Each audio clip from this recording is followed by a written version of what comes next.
Hello, my name is Daniel Hindi, serial entrepreneur and tech coach. Today I'm going to share with you the story of my very first startup and the lessons I've learned in hopes that it'll encourage you to open up a startup of your own.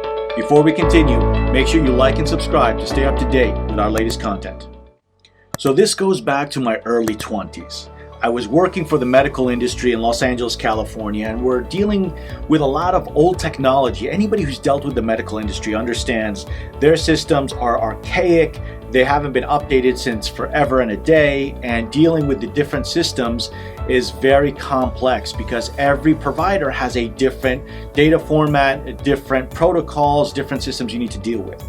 Now, as a vendor of all these medical equipment, I had to integrate with all these providers to make sure that we could pool all this information together in our database for our customers. So this was super frustrating for me because I had to do a lot of mundane tasks that I thought was a waste of my time. So out of sheer laziness, I created a software that integrated with every data provider out there and pulled it all into a unified schema so that you could parse the data all in one format.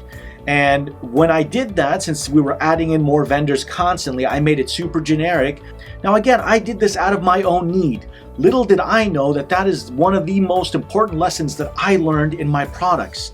The fact that there's a genuine need that I will use. If it's a need for somebody else, I'm not saying that's not a valid startup. I'm just saying the quality of your product may suffer a little bit because you don't feel that need. Nothing makes you solve a problem like when it's your own. So when you feel the pain, you make sure that pain goes away. When it's somebody else's pain, it's always one step removed. So that's the first lesson I learned. So anyway, after I developed this, my colleagues next to me, the other software engineers next to me, are just looking over my shoulder and saying, "How are you finishing your work so quickly?" So I said, well, here's the thing. I actually developed something that will make my life so much easier so I can pull all this data together and just be done with it. So they asked me for copies. Now at this time, this was again a long time ago, I put them on CDs and just gave them out to my buddies at work, and they started using it. And after a few weeks, I started getting requests from people I didn't even know asking me for changes on the software.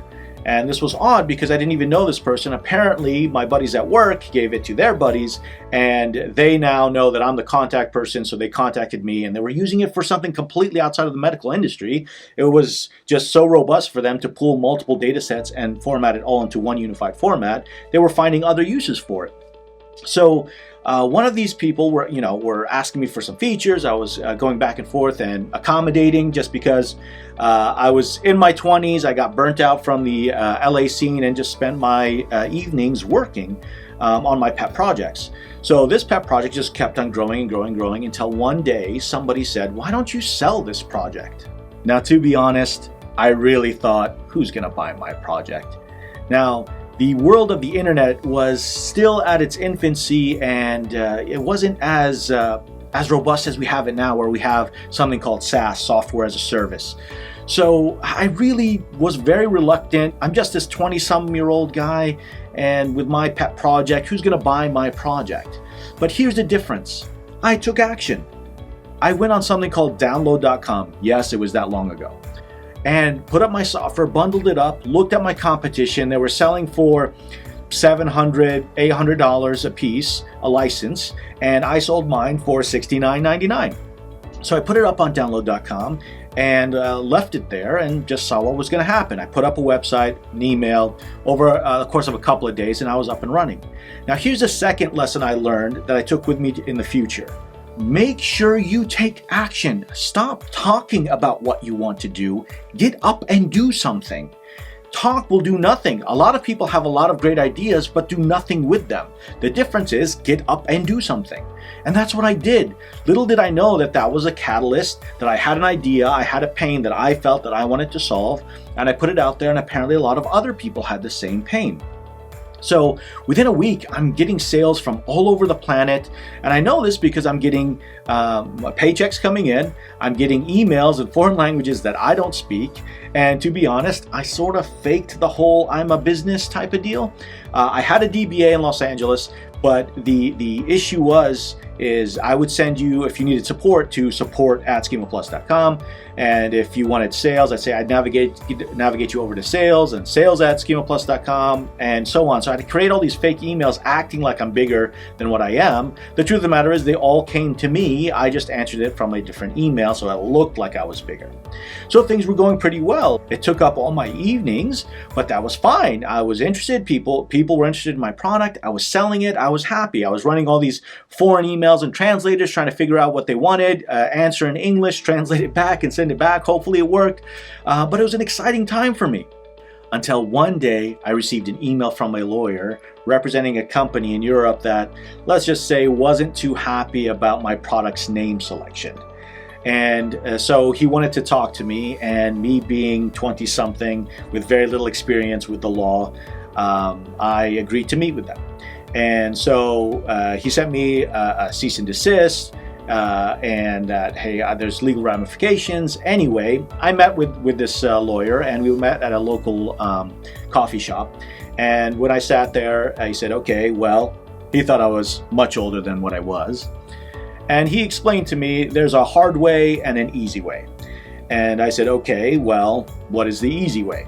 He said, well, I'm going to write a number on a piece of paper and I'm going to slide it over. And if you like this number, I'll purchase your company. You could only imagine how elated I was when the whole scenario played out just like a movie would. But anyway, he did exactly that. Now, here's the part where I sort of made a mistake. I take the piece of paper and I pull it up just like you would poker cards. You know, when you're playing poker, you just pull it up, just take a look at it a little bit. My brain removed any filters, went straight to my mouth and said, yes, I'll take the offer. And so you can imagine, for the amount of effort I put, it was just me. I didn't have any seed money. I didn't have any venture capital money. So it was just me and my time.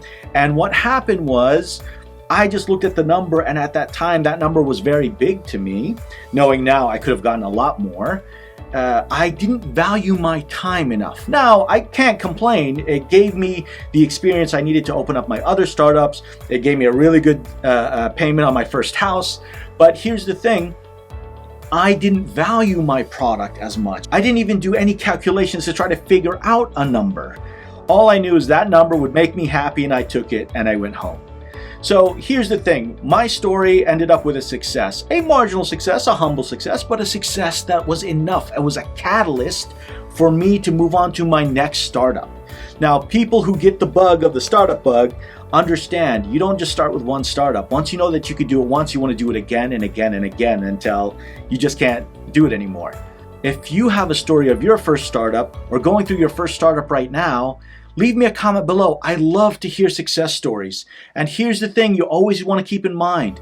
Just because I was able to sell my company doesn't mean that's the only measure of success.